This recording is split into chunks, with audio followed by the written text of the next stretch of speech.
4 তারিখ ছিল আমাদের 4 বছরের অ্যানিভার্সারি। আর 4 তারিখ যেহেতু মঙ্গলবার ছিল তাই সেদিনকে কিছু করা হয়নি। পরের দিনকে আমরা সবাই মিলে ঠিক করেছিলাম একটু ডিনার করতে যাব।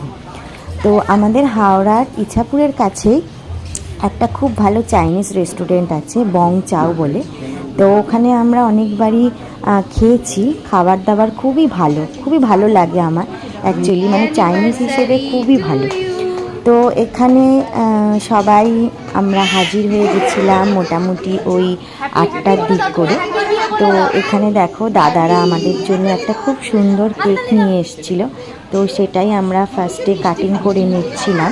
যেহেতু আমাদের 4 তারিখ অ্যানিভার্সারি ছিল তাই আমরা গিফট কিন্তু আগেই পেয়ে গেছি। দাদারা সেদিনকে আমাদের জন্য একটু কেক আর একটা ফুলের বুকে নিয়ে এসেছিলো। তো এখানে কেক কাটিং করে একটুখানি কেক খাইয়ে নিচ্ছিলাম। আর চিনি দেখো আমাদের সাথে কেক কাটিং করে কি খুশিটাই না হয়েছে। ও কিন্তু এইসব ছোটোখাটো কি বলবো অনুষ্ঠান বা লোকজন বা বাইরে বেরোতে ও কিন্তু বেশ ভালোই বাসে, খুব একটা ঝামেলা করে না। তো যাই হোক, এরপর কেক কাটিং পর্ব শেষ করে আমরা চলে গেছি মেনু ডিসাইড করতে। এখানে দেখো মেনু ডিসাইড হচ্ছে।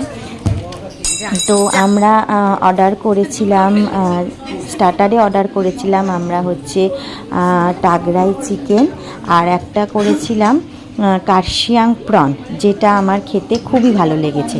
এই কার্শিয়াং প্রনটা আমরা ফার্স্ট টাইম ট্রাই করলাম, তো আমার তো বেশ ভালো লেগেছে।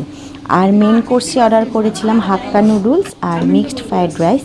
তার সাথে ছিল হচ্ছে কুং পাও চিকেন, হট গার্লিক চিকেন আর বাটার চিকেন। হট গার্লিক চিকেনটা আমার খুব একটা ভালো লাগেনি ফ্রাইড রাইসের সাথে। আর এদের মিক্সড ফ্রাইড রাইসটা আমার বরাবরই খুবই ফেভারিট, খুবই ভালো লাগে।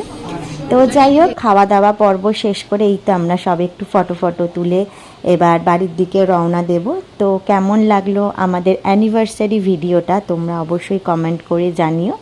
তো যাই হোক, আবার অন্য কোনো ভিডিও তোমাদের সাথে দেখা হচ্ছে। ততদিন তোমরা ভালো থেকো, সুস্থ থেকো, সাবধানে থেকো। চলো টাটা, বাই।